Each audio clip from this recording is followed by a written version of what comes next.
السلام عليكم. إن الحمد لله نحمده ونستعينه ونستغفره ونؤمن به ونتوكل عليه ونعوذ بالله من شرور أنفسنا ومن سيئات أعمالنا من يهده الله فلا مضل له ومن يضلل فلا هادي له ونشهد أن لا إله إلا الله ونشهد أن محمدا عبده ورسوله.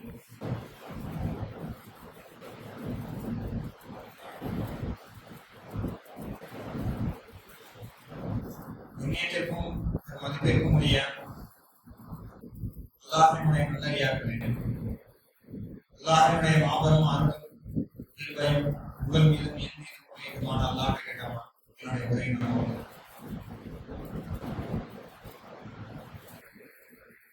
அல்லாஹ் குர்ஆன்ல பல இடங்கள்ல ஒரு விஷயத்தை சொல்றதுக்கு முன்னாடி அதோடைய முடிவை சொல்லிட்டு அதுக்கப்புறம் அந்த முடிவு எப்படி வரும் அப்படிங்கிறது அந்த வழக்கம். எடுத்துக்காட்டுக்கு சொல்லணும்னா, ரமலான்ல லைலத்துல் இரவு பத்தி பேசக்கூடிய வசனத்துல மகத்துவம் இந்த இரவு முதல்ல அல்லா சொல்லிடுவான்.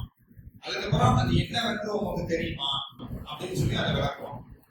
குர்ஆன்ல பல இடங்கள்ல அல்லாஹ் இந்த மாதிரியான விஷயங்கள் அந்த முதல்ல சொல்லி அதுக்கப்புறம் அது என்னன்னு தெரியுமா.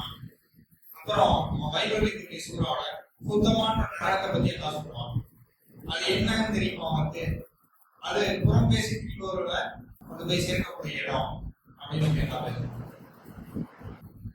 இது குர்ஆனுடைய ஒரு கட்டமைப்பு வடிவம். அந்த பல இடங்கள்ல இந்த மாதிரி குர்ஆன்ல ஒரு விஷயத்தை சொல்லி அதுக்கப்புறம் அது என்னன்னு தெரியுமா அப்படின்னு சொல்லி எல்லாம் விளக்கும். அதே மாதிரி 23வது அத்தியாயம் மூமினூன்ல முதல் வசனத்துல அல்லாஹ் சொல்றான், மூமின்கள் வெற்றி பெற்று விட்டார்கள் அப்படின்னு சொல்லிட்டாங்க. மூமின்கள் இருக்கக்கூடியவங்க வெற்றி பெற்றுவாங்க. அப்ப மூமின்கள் தான் யாரு?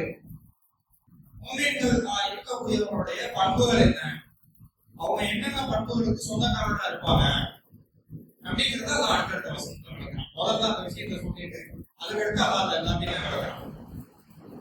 அடுத்த வசனத்தை அல்லாஹ் சொல்றான், அவர்கள் தொழுகையை நிலைநிறுத்துவார்கள், கடைபிடிப்பார்கள், பணியோடு தொழுவார்கள். சொல்றாங்க அடுத்து தொழுகையை கடைபிடிப்பார்கள். அதுக்கடுத்து சொல்ற விஷயம் அவர்கள் வீணானவற்றை புறக்கணிப்பார்கள். அப்படியே அடுத்தடுத்து ஒவ்வொரு பண்புகளும் அவர்கள் ஜக்காத்தை கொடுப்பாங்க. அவங்க தன்னுடைய கர்ப்ப மனைவியிடத்தை அனுப்பிவிடத்தை தவிர்த்து தோட்ட வேண்டிக்குவாங்க. அப்படியே வரிசையா அவங்களுடைய பண்புகளை பட்டியலிட்டுட்டே வரும். இப்படியெல்லாம் இருக்கிறவங்க இந்த பண்புகள் எல்லாமே தன்னுடைய வாழ்க்கையில கடைபிடிச்சு ஆரம்பிக்கிறவங்க வெற்றி அடைஞ்சிருவாங்க அப்படிங்கிறத முதல்ல சொல்றாங்க. இதுல நம்ம இன்னைக்கு தெளிவா நம்ம பார்க்கணும்னு பேசணும்னு நினைச்ச தலைப்பு என்ன அப்படின்னு சொன்னா, அவர்கள் வீணானவற்றை விட்டு விலகி இருப்பார்கள், புறக்கணிப்பார்கள் அப்படின்னு சொல்லி எல்லாம் சொல்றாங்க. இந்த வீணானவற்றுல நம்ம அறியாம நிறைய விஷயங்கள் அது வீணுங்கிறதே நமக்கு தெரியலாம நம்ம அந்த விஷயங்களை பண்ணிக்கிட்டே இருக்கிறோம். அன்றாட வாழ்க்கையில காலையில எந்திரிச்சதுல இருந்து திருப்பி நைட்டு படுக்கிற வரைக்கும் இந்த வீணானவற்றை எதுவுமே நமக்கு சரியான முறையில தெரிய மாட்டேங்குது. எது வீண், எது பயனுள்ளது, எது நம்ம வாழ்க்கைக்கு அல்லது மறுமை வாழ்க்கைக்கு புரோஜனம் அளிக்கக்கூடியது அப்படிங்கிறதுலே மக்களுக்கு பெரிய குழப்பம் இருக்கிறதா நான் அறியேன். ஒரு மனிதனுடைய சொல் அல்லது செயல் அவனுடைய இந்த உலக வாழ்க்கைக்கு அப்படி இல்லைன்னு சொன்னா அவனுடைய மறுமை வாழ்க்கைக்கு ஏதேனும் ஒரு சின்ன புரோஜனத்தை அளிக்கும், ஒரு பயனையாவது அளிக்கும். அந்த சொல்லோ செயலோ இந்த உலக வாழ்க்கைக்கும் மறுமை வாழ்க்கைக்கும் எந்த ஒரு புரோஜனத்தையுமே தரல அப்படின்னா அதான் வீணானது. ரொம்ப எளிமையா சொன்னான். இப்போ எடுத்துக்காட்டுக்கு ஒரு 10 வயசு பொண்ணோ பையனோ இருக்கிறாங்க. அவங்க ஒரு விஷயத்த படிச்சுக்கிறாங்க, தெரிஞ்சுக்கிறாங்க, கத்துக்கிறாங்க. ஸ்கூலுக்கு போயோ அல்லது ஆன்லைன்ல யூடியூப்லயோ எதுலயோ ஒரு விஷயத்த படிக்கிறாங்க. அந்த விஷயம் அந்த பொண்ணுக்கோ பையனுக்கோ அவனுடைய வாழ்க்கைக்கு இந்த உலக வாழ்க்கையில அவன் படிச்சு முடிச்சதுக்கு அப்புறமா அல்லது அவனுக்கு படிக்கிற நேரத்திலயோ ஏதோ ஒரு வகையான அறிவை வளர்த்துக்கிறதுக்கு அந்த வருமானத்தை கொண்டு வர்றதுக்கு அவனுக்கு பிரயோஜனம் அளிக்கும். இல்லையா, ஒரு துவாவை படிக்கிறாரு, ஒரு குர்ஆன் வசனத்தை படிக்கிறாரு, ஒரு ஹதீஸை கேட்கிறாரு, ஒரு பேசக்கூடியதை கேட்டு படிச்சுக்கிறாருன்னா மறுமை வாழ்க்கைக்கு பயனளிக்கும். இந்த மாதிரி ஏதோ ஒரு பயனை இந்த விஷயம் வந்து அதை கேட்கக்கூடிய பார்க்கக்கூடிய நபருக்கு அளிக்கணும். அல்லது அவரு சொல்றாரு இன்னொருத்தருக்கு அப்படின்னா சொல்லக்கூடியவருக்கோ கேட்கக்கூடியவருக்கோ அது வந்து அந்த யூசர் பயனை வந்து கொடுக்கணும். அது எதையுமே கொடுக்கல அப்படின்னா அது நிச்சயமா வீணாக. நம்ம இன்னைக்கு என்ன பண்றோம்? நம்மளுடைய செயல்பாடுகள் எப்படி இருக்கு? காலையில எந்திரிச்சோன்னா முதல் வேலையா பல்லு விளக்குறோமோ இல்லையோ, டீ குடிக்கிறோமோ இல்லையோ, போனை எடுத்துறோம் கையில, அல்லது பல்லு விளக்கிட்டு டீ குடிக்கும் போது போனை கையில எடுத்துறோம். அక్కడ எவ்வளவு விஷயங்களை பாக்குறோம், கேட்கிறோம். ஆனா தப்பு சொல்லல, நமக்கு வேணும் தான், பார்க்கணும் தான், கேட்கணும் தான், நியூஸை தெரிஞ்சுக்கணும் தான், வெளியே நடக்கிறத பார்த்துக்கணும் தான், கண்டிப்பா அதை கேட்கணும். அந்த பார்க்கக்கூடிய கேட்கக்கூடிய விஷயமா இருக்கக்கூடிய அந்த ரீல்ஸோ ஷார்ட்ஸோ ஏதோ ஒண்ணு பயனளிக்கக்கூடியதா இருக்கா? ஏதோ ஒரு வகையில பயனளிக்கக்கூடியதா இருக்கா? அந்த செய்தியை கேட்கும் பொழுது நமக்கு இந்த சிந்தனை ஆகும். அல்லாஹ் குர்ஆன்ல வீணானவற்றை புறக்கணிப்பார்கள் அப்படின்னு சொல்லி அல்லாஹ் சொல்றான். அந்த புறக்கணிக்கக்கூடிய மனிதர்கள் மூமின்கள் அப்படின்னு சொல்லி அல்லாஹ் சொல்றான். நான் மூமினா இருக்கணுமா? நான் அல்லாஹ்வை வணங்கக்கூடிய மனிதனா இருக்கிறேன். நான் மூமினா மாறுறதுக்கு இந்த விஷயம் எனக்குள்ள நாம பார்க்கக்கூடிய விஷயம் வீணானதா இருக்கா இல்லையாங்கிற சிந்தனை நமக்குள்ள வருதா? அந்த இடத்துல அந்த சிந்தனை வந்து எனக்கு எந்த பிரோஜனத்தையும் அளிக்கல அப்படின்னு சொல்லி நம்ம புறக்கணிக்கிறோம்னா மூமியினுடைய பண்புக்கு நம்ம சொந்தக்காரராயிரும். அவங்களுடைய அன்றாட வாழ்க்கையில இந்த சிந்தனை நமக்கு வரணும்.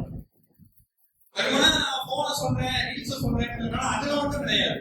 ஒரு சபையிலே இருக்கோம், 4 பேருக்கு மத்தியில இருக்கோம், அல்லது வீட்டுல குடும்பத்துக்கு மத்தியில இருக்கோம், நம்ம சொந்தக்காரங்க தான் நம்ம வீட்டுக்கு விருந்தாளியா வந்திருக்கிறாங்க, 4 விஷயங்களை பேசுறோம், பழகுறோம்.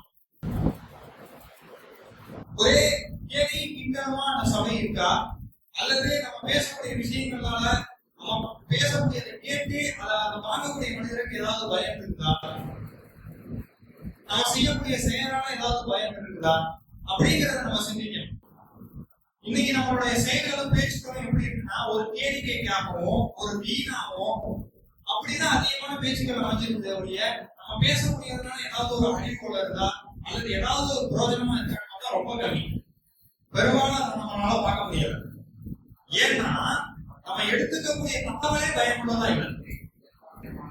நான் முதல்ல சொன்ன மாதிரி நம்ம ஒரு விஷயத்த பாக்குறேன் அப்படின்னு சொன்னா யூடியூப்ல எதுலையோ கூட அது எனக்கு பயனுள்ளதா இருந்துருச்சு அப்படின்னு சொன்னா அல்லது ஒரு நபர்கிட்ட நான் ஒரு விஷயத்த கத்துக்கிறேன், எங்க வீட்டுல இருந்து இப்ப நான் எங்க அம்மாட்ட ஒரு விஷயத்த கத்துக்கிறேன், எங்க பாப்பாட்ட ஒரு விஷயத்த கத்துக்கிறேன், அல்லது ஸ்கூல்ல போய் அல்லது மதரசால போய் ஏதாவது படிச்சுக்கிறேன், அது எனக்கு பயனுள்ளதா இருக்கும்போது ஆட்டோமேட்டிக்கா என்னுடைய சொல்லும் செயலும் பயனுள்ளதா மாறிடும்.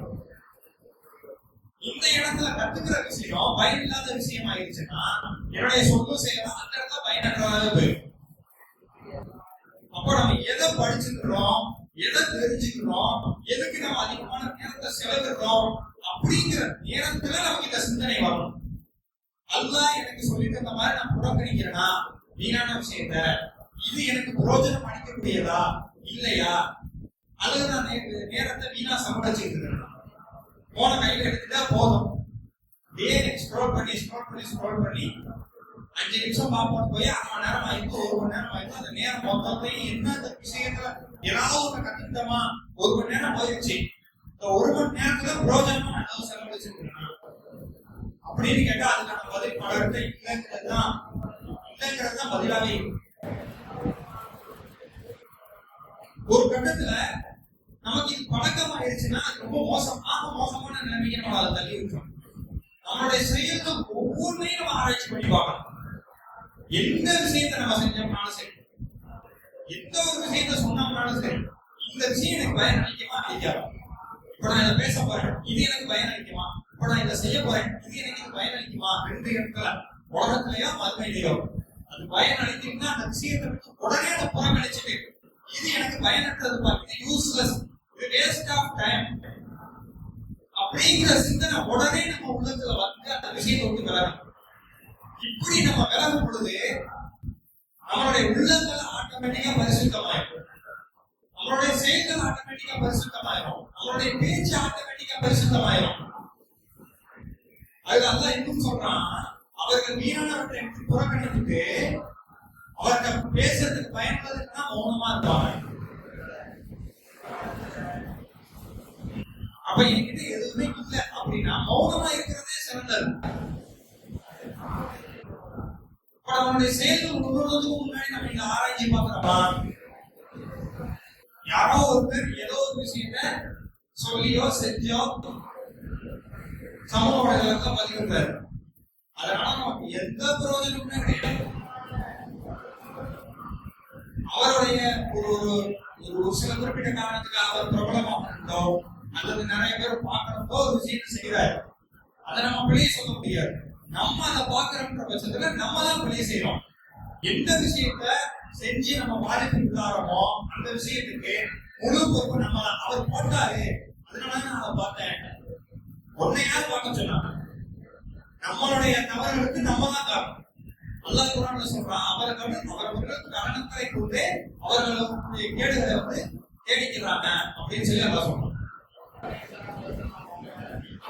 அப்போ வீணான விஷயத்தை புறக்கணிக்கிறது, வீணானவற்றை இருக்கு அதனால நான் அதை பார்க்க போறேன், அது எனக்கு கோபம்னா அதான் வருது. அப்ப அது வருதுன்னா மாற்று விஷயங்கள், நல்ல விஷயங்களை குர்ஆன் சம்பந்தப்பட்டதையும் ஹதீஸ் சம்பந்தப்பட்டதையும் உங்களுடைய துறைகள், இப்போ ஒரு தொழில்துறையில இருக்கிறோம்னா தொழில்துறை சம்பந்தப்பட்டதையும் நம்ம கற்றுக்கும் பொழுது பார்க்கும் பொழுது இயல்பாகவே நம்மளுடைய சொத்து செயலை மாற்றம் ஏற்படும். எந்த ஒரு சமுதாயம் தன்னை மாற்றிக்கொள்ள முயற்சி செய்யலையோ அந்த சமுதாயத்தை அதான் மாற்றுறது இல்லைன்னு சொல்றேன். அப்போ நான் என்னுடைய செயல்களை மாற்ற முயற்சி செய்யணும். நான் வீணானவற்றை விலகிறதுக்கு முயற்சி செய்யும் பொழுது அந்த முயற்சியில நான் வெற்றி அடைஞ்சுக்கணும் தான் சொல்றேன். அல்லைசலின் இன்சானி இல்லா மாயஷா, மனிதன் முயற்சித்ததை தவிர அவனுக்கு வேற எதுவும் இல்லை அப்படின்னு சொல்லி அல்லாஹ் சொல்றான். அப்ப நான் இந்த ஒரு விஷயத்தை செய்யறதுக்கான முயற்சியில ஈடுபடுறா என்னுடைய அன்றாட வாழ்க்கையில எல்லா இடங்களையும் நம்முடைய வாழ்க்கையில, குடும்பத்துல, வீட்டுல, தொழில் செய்யற இடத்துல, வேலை பார்க்கிற இடத்துல, நான் ஒரு சாப்பிட போற இடத்துல, அனைத்து இடங்களையும் நமக்கு இந்த சிந்தனை இருக்கா? நம்ம பேசினா பயனுள்ளதை, கண்ணியமானதை, நல்ல விஷயத்தையே பேசணும். நம்ம செஞ்சா நல்ல விஷயத்த செய்யணும். நம்ம செய்யற செயல் இன்னொருத்தருக்கு பயன் அளிக்கணும். அப்படிங்கிற சிந்தனையோட நம்மளுடைய சிந்தனையும் செயலையும் அமைச்சுக்கிட்ட போது நம்ம மூமிங்கிற ஒரு பட்டியலுக்குள்ள நம்ம வந்துடுறோம். மூமிங்களுடைய பண்புகள் நம்ம கிட்ட வந்துருது. மூமிங்கிற பண்புக்கு சொந்தக்காரர்கள் நம்ம ஆயிடுறோம். அதான நமக்கு வேணும். இறுதியில நமக்கு என்ன வேணும்? இதெல்லாம் பண்ணி நம்ம அடைய போறது என்ன? வெற்றி. அது என்ன வெற்றி? மறுமையுடைய வெற்றி. அல்லாஹ்வே சொல்றாங்க, இந்த பண்புகளுடைய மனிதர்கள் வெற்றி பெற்று விட்டார்கள், வெற்றி அடைவார்கள் அப்படின்னு சொல்லி அவங்க சொல்றாங்க.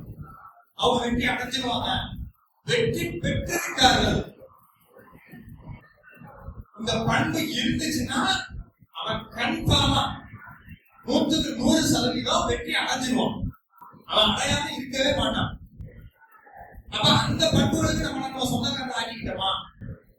நம்ம அந்த பண்புகளுடைய மனிதனா மாறிட்டோமா? மாறத்துக்கு முயற்சி எடுத்துக்கிறோமா? அப்படிங்கிற சிந்தனை ஓட்டம் நமக்குள்ள வரணும். இதை செய்யணும், இதை இப்படித்தான் செய்யணும், எல்லாம் இப்படித்தான் நமக்கு சொல்லி இருக்கிறான் அப்படிங்கிற சிந்தனையுள்ள ஒரு மனிதர்களா நம்ம மாறும் பொழுது நம்ம வேற எதை பத்தியுமே கவலைப்பட வேண்டியது. நம்மளுடைய சொல்லு செய்யலாம் அந்த மாதிரி மாறிடும். நம்மளுடைய சொல்ல மாற்ற முடியாது, செய்யல மாற்ற முடியாது. சிந்தனையை மாற்றிட்டோம்னா இது ரெண்டும் மாறிடும். அப்ப நமக்கு இந்த சிந்தனை வரணும்.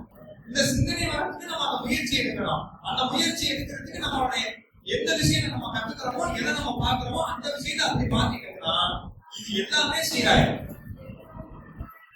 அப்ப மூவிகளுடைய பண்பாளர்கள் நம்ம மாறுறதுக்கு, நம்மளுடைய சிந்தனையை செயலையும் மாத்துறதுக்கு அந்த விஷயத்தை அதை நோக்குன ஒரு பயணத்தை நம்ம வாழ்க்கையில அமைச்சுக்கும் பொழுது இது எல்லாமே ஆட்டோமேட்டிக்கா மாறிடும். அல்லாஹ் மீண்டும் மீண்டும் குர்ஆன்ல சொல்றான். ஒவ்வொரு இடத்துலயும் குர்ஆன் மூமினுடைய பண்புகளை சொல்லும் பொழுது இன்னொரு இடத்துல சொல்றான், அவர்கள் கண்ணியமான முறையில் வீணானவற்றை விட்டு விலகி இருப்பார்கள் அப்படின்னு சொல்லி. புறக்கணிச்சுட்டு போறதுன்னா அப்படியே ஒரு அலட்சியப்படுத்திட்டு போறது கிடையாது. அவங்க அலட்சியப்படுத்திட்டு போறதே கண்ணியமா தான் இருக்கும் அப்படின்னு சொல்லி நான் சொல்றான். அதான் வந்து ஒவ்வொரு இடத்துலயும் மூவிகளுடைய பண்பை சொல்லுமா, அவர்கள் கோபத்தை வென்று விழுங்குவார்கள் அப்படின்னு சொல்லி எல்லாருக்கும் சொல்றாங்க. கோபத்தை வென்று விழுங்குவார்கள் என்ன? கோபம் வர்ற இடத்துல கோபத்தை வென்று விழுங்கலாம். கோபத்தை வெளிப்படுத்துறதுக்கான எல்லாமான என்ன சொல்றது, இவனுக்கு கோபப்பட்டு அவன் அடிக்கிறதுக்கு எல்லா தகுதியும் இருக்குன்னு சொல்லுவாங்க. அவன் இவனுக்கு அநியாயம் பண்ணிட்டான், இவனுக்கு அடிச்சாலும் எனக்கு தப்பு இல்லை, யாருமே அவனை எதுவுமே சொல்ல மாட்டாங்க. அப்படிங்கிற சூழ்நிலையில நம்ம கோபத்தை கட்டுப்படுத்திக்கிட்டு போறதுதான் கோபத்தை கட்டுப்படுத்திட்டு போறது. எந்த நியாயமும் இல்லாம கோபத்தை கட்டுப்படுத்திக்கிட்டு போறது கோபத்தை கட்டுப்படுத்திட்டு போறது கிடையாது. இவன் உண்மையிலே அநியாயம் பண்ணிக்கப்பட்டு அந்த இடத்துல அநியாயம் பண்ணிக்கப்பட்ட பாதிக்கப்பட்ட மனிதரா இருந்து அந்த கோபத்தை இவன் வென்று வைக்கிட்டு போறான்ல, அந்த பண்பை தான் அப்பா சொல்றான். அதே மாதிரிதான் இதுவும் ஒரு மூவிகளுடைய பண்பா அவனுக்கு இதுக்கான சாத்தியக்கூறுகள் எல்லாமே இருந்து அதுல இருந்து அவனை புறக்கணிச்சுக்கிட்டு அவனை விலக்கிக்கிட்டு கண்ணியமான முறையில அவன் அதை விட்டு விலக்கிட்டு போற பண்பை பத்தி அதான் பேசுறான். நான் அதுக்காக ஒரு சிலரை பார்க்க பொழுது அவன் பார்க்கிறவங்க, நான் இனிமே போனே பார்க்க மாட்டேன், நான் இனிமே இன்ஸ்டாவே பார்க்க மாட்டேன், அதுதான் அதை தப்பு சொல்லல. அதுல நம்ம வந்து எந்த அளவுக்கு நம்ம அதுல ஈடுபாடு காட்டுறோம்.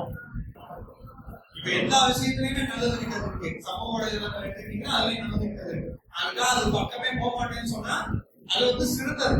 அதுக்காக அது வந்து நடைமுறை பார்த்தோம்னா அது வந்து ரொம்ப கஷ்டமா அதை செயல்படுத்துறது ரொம்ப சிரமமான விஷயம். அந்த சூழ்நிலையில இருந்துட்டு அதை மனுஷன் செய்யறானா, அந்த விஷயங்களை வந்து தவிர்த்து இருக்கிறானா அப்படிங்கிறதுதான் கருத்துல சோதனையான விஷயம். இன்னொரு இடத்துல சொல்றான், எவ்வளவு வர்ணக்கும் ஐயக்கும் அரசமா ஆமலா, உடனே இந்த உலகத்துல படைச்சதே வாழ்வையும் மரணத்தையும் நான் படைச்சு வச்சிருக்கிறேன், நான் வாழ வச்சிருக்கிறேன், உன்னை அழகிய செயலுடையவர் யாரு அப்படிங்கறத பாக்குறதுக்கு தான். அழகிய செயலுடையவர் தான் என்ன?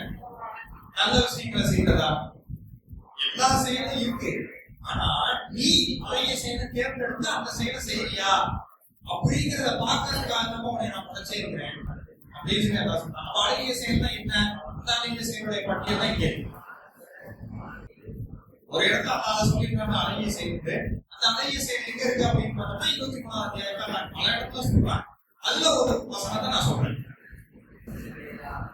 அப்போ வீணானவற்றைக்கு புறக்கணிக்கிறதுக்கான நம்மளுடைய முயற்சியை சரியான முறையில எடுத்து அதை நம்மளுடைய அன்றாட வாழ்க்கையில் கடைபிடிச்சு வீணானவற்றைக்கு விலகி நன்மையான காரியங்கள் போல நெருங்கி அல்லாஹ்வின் அதிகமா நெருங்கி அல்லாஹ்வுடைய சிந்தனை உங்களுக்கு கொண்ட மனிதர்களா? அல்லாஹ் உங்களையும் என்னையும் ஆத்மாவில் அல்லாஹ்வை கேட்டவனா? என்னோட இந்த முதல் உரையை முடிச்சுக்கிறேன். அஸ்ஸலாமு அலைக்கும் வரஹ்மத்துல்லாஹி வபரகாத்துஹு.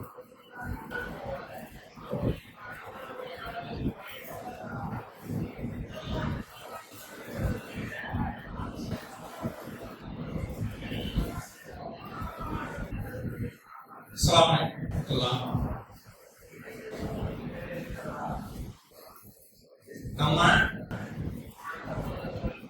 நம்மளுடைய செயல்கள்ல எதை விளக்கணும், எது பயனுள்ளது, எது வீணானது அப்படிங்கிறத பத்தி முதல் உரையில பார்த்தோம். அல்லாஹ் ஒரு அன்பை பத்தி எல்லாம் சொல்லும் பொழுது தன்னுடைய அன்பை 100ஆ மாத்திட்டு அதுல ஒரு பக்கம் அந்த ஒட்டுமொத்த உலகத்துக்கும் அல்லாஹ் கொடுத்திருக்கிறதா சொன்னான். ஒரே ஒரு பங்கு. ஒரு எடுத்துக்காட்டுக்கு சொல்லணும்னா, ஒரு தாய் தன்னுடைய பிள்ளைங்க மேல எவ்வளவு அன்பு வச்சிருப்பாங்க. அந்த பிள்ளைங்க நல்லா இருக்கணும், சந்தோஷமா இருக்கணுங்கிறதுக்காக அவ என்ன வேணா செய்யக்கூடிய ஒரு தாயா இருக்கிறவங்க இருக்கிறாங்க. இப்போ ஒரே ஒரு தாய் தன்னுடைய பிள்ளைங்க மேல வச்சுக்கிட்டு இவ்வளவு அன்பா இருக்கு. அது மாதிரி எத்தனை தாய் இருக்கிறாங்க? அந்த தாய் மட்டும் அனுபவிச்சிருக்காங்க. விலங்கினர்களுடைய தாய் பிள்ளைங்க இருக்கக்கூடிய விலங்கினர்களாக அன்பு. இது எல்லாமே அல்லாவுடைய பங்குல ஒரே ஒரு பங்கு தான் அல்லா சொல்றாங்க. அப்ப அல்லா நம்ம மறுமையில வெற்றி அடையணும்னு அல்லா எவ்வளவு விருப்பப்படுவான். நம்ம மேல எவ்வளவு அன்பு இருந்தா அல்லா இதையெல்லாம் செஞ்சா நீ வெற்றி அடைஞ்சிருவ, இதையெல்லாம் செஞ்சா நீ நடந்துட்டு போயிருவ, இவனை கடைபிடிக்காத இவனை ஃபாலோ பண்ணாலும் நல்லா செய்தான கை காட்டினாங்க, இவன் உனக்கு தெளிவான விரோதிகள் தான் கை காட்டினாங்க. அல்லாஹ் நம்ம மேல எவ்வளவு அன்பு இருந்தா அல்லாஹ் நமக்கு இதை சொல்லுவான். அப்போ ஒரு ஒரு உவமையை நான் சொல்றேன்.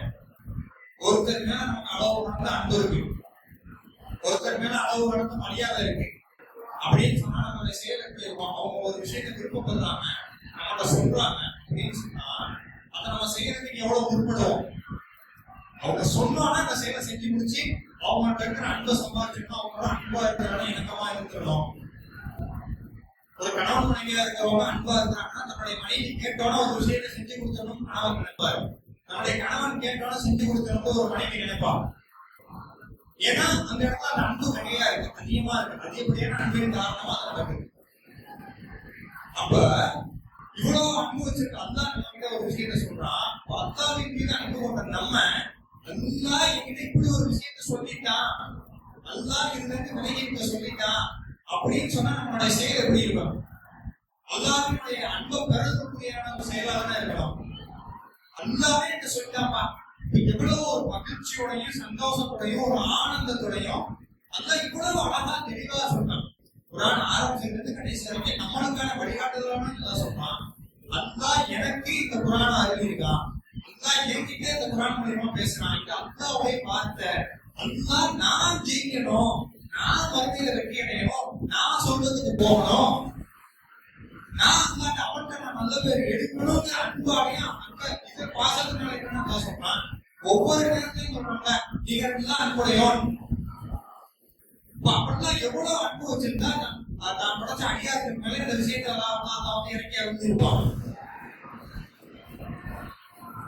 அப்போ ஒரு கணவன் மனைவியா இருக்கக்கூடியவங்களே அன்புக்கு அவ்வளவு கட்டுப்படுத்துறது. அல்லாவே என்ன சொல்லிட்டானா, அல்லாஹ் சொல்லிட்டானா முடிஞ்சிச்சு. அதை செய்யக்கூடிய மனிதர்களாக தான் நம்ம இருக்கிறோம். அது பயந்தோ கட்டுப்பட்டோ இருக்கிறது ரெண்டாவது. அல்லாஹ்வின் மீது கொண்ட அன்புல நம்ம அதை கட்டுப்பட்டுருக்கோம்ல. அல்லாஹ் சொல்லிட்டாங்க அவ்வளவுதான், எதுனால நான் கேட்க மாட்டேன், விலகிட்ட சொல்லிட்டானா நான் விலகிட்டேன், அவ்வளவுதான் முடிஞ்சிருச்சு. இந்த சிந்தனை நம்மள வரும். இந்த செயலை நம்ம செய்யணும்னா, இப்ப நான் சொன்ன என்ன செய்யணும்னா இந்த சிந்தனை நம்மள வரும். நம்ம மன ஓட்டம் என்ன ஓட்டம் சைக்காலஜிக்கலா இப்படி வந்துருச்சுன்னா நம்ம எல்லாத்தையும் கூட சரி பார்த்துக்க வேண்டியது இல்லை, ஆட்டோமேட்டிக்கா அதெல்லாம் சரியா போயிடும். அல்லாவே என்ன சொல்லிட்டாங்க அவ்வளவு சொல்லிட்டானா நம்ம உள்ளம் சரியா ஆட்டோமேட்டிக்கா பழகிடும். நம்ம உள்ளத்துக்கு நம்ம பயிற்சி கொடுத்தோம், நம்ம மைண்டுக்கு நம்ம பயிற்சி கொடுத்துட்டோம்னா ஆட்டோமேட்டிக்கா நம்ம மைண்ட் அதுக்கு பழகிடும். ஒரு விஷயத்தை பாக்குறோம்னாலே மைண்ட்ல அது ப்ராசஸ் ஆயிடும். இது பயன் இல்லாதது, இது நமக்கு எந்த பிரயோஜனமும் தராது, நம்மளுடைய அன்றாட வாழ்க்கையில இதை விட்டு விலகிது. நம்மள அறியாம நம்மளுடைய என்ன சொல்றது சிந்திச்சு அதை தடுத்து நிப்பாட்டாம ஆட்டோமேட்டிக்கா அதை விட்டு நம்ம மனசு விளையும். ஆட்டோமேட்டிக்கா அந்த மாதிரி விஷயங்களை நம்ம பார்க்க மாட்டோம், கேட்க மாட்டோம், அந்த சமயத்துக்கு போக மாட்டோம். இயல்பாவே எப்படி காலையில சொன்னா பல்லு விளக்குறது இதெல்லாம் ஒரு இயல்பான விஷயமா நம்ம உள்ளத்துல நம்மளுடைய உடல்ல நடக்குது. அந்த மாதிரி இயல்பாவே இந்த விஷயங்கள் மாறிடும். அப்படிப்பட்ட சிந்தனைகளை நம்ம போகும் பொழுது நம்மளுடைய தன்மையை மாறிடும். நம்மளுடைய தன்மைகள் ஆட்டோமேட்டிக்கா மூவிக்கூடிய தன்மையை மாறிடும். நம்ம அல்லாஹ் சொல்லக்கூடிய அடிப்படையில் வெற்றியாளர்களா மாறிடும். அப்படிப்பட்ட சிந்தனையை நோக்கி பயணிக்கக்கூடிய நல்ல மனிதர்களா நம்ம அல்லாவுடைய அருளை கொண்டு நம்ம எல்லாரையும் ஆக்கணும். நேற்று ஜப்பான் எல்லாருக்கும் தெரியும், அந்த ஊர்ல ஒரு நிலநடுக்கம் நடந்திருக்கு. கிட்டத்தட்ட ரிக்டர் அளவுப்படி 7க்கு மேல இருக்குன்னு சொல்லி செய்தி வருது. அது ஒரு ஜப்பான்ங்கிற ஊர் எப்படின்னா ரொம்ப அடிக்கடி நிலநடுக்கங்களை சந்திக்கக்கூடிய ஒரு ஊரா தான் இருக்கு. அங்க இருக்கக்கூடிய மக்களுக்கு அது ரொம்ப பழகின ஒரு விஷயம். ஆனா வழக்கத்தை விட அதிகமான அளவுல நிலநடுக்கத்துடைய அளவு இருக்கு. கிட்டத்தட்ட 1 லட்சத்துக்கு மேல மக்கள் மரணிச்சிருக்கலாம் அப்படின்னு சொல்லி செய்திகள் வருது. அது சரியான எண்ணிக்கை என்ன இனிமேதான் நமக்கு தெரியும். உண்மையான விஷயத்தான் அறிஞ்சிடும். அந்த மக்களுக்காக அதிகமாக துவா செய்யணும். அந்த மக்கள் அந்த எதிர்பார்ப்பு அன்றாட இருக்கிறதுக்கு எல்லாருக்கும் துவா செய்யணும்.